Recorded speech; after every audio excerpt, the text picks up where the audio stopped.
Sa una pa lang napalaan ko na kung nga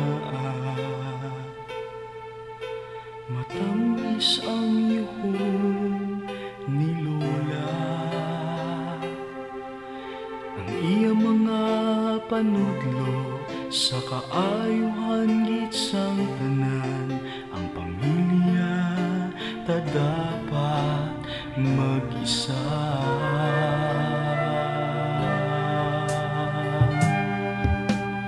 Mabuligay, magangpanay ang tanan, kay wala sa may mabuhat nga butang. Kung kita mag-isa, maghupong ang pamilya, ang kalain sa buong dulaan.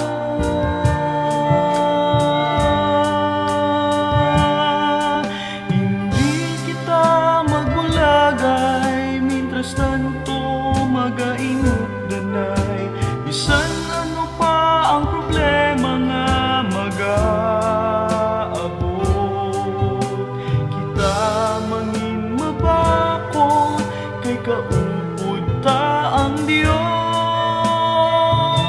Ang pagpalangga ni Lola Mama Lolo, kaupod na to.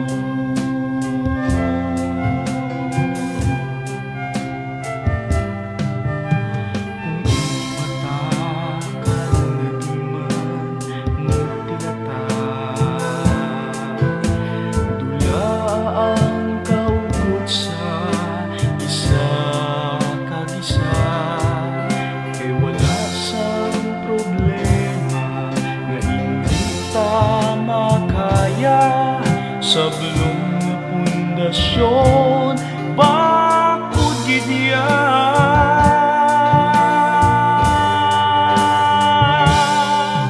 Hindi kita magbulagay, mientras tanto magainot danay, bisan ano pa ang problema nga mag-aabot. Kita mangin mabakod, kay kaupod ta ang Diyos. Ang pagpalangga ni Lola Mama Lolo, kaupod na to.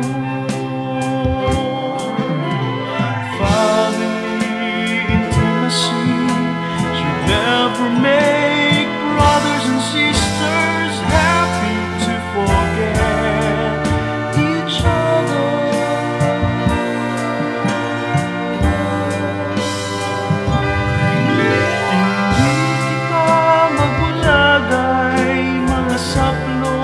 Magainot danay, bisan din hastasan o maski ano pang nga bagyo. Kita mangin mabakot, kay kaupod ta ang Diyos.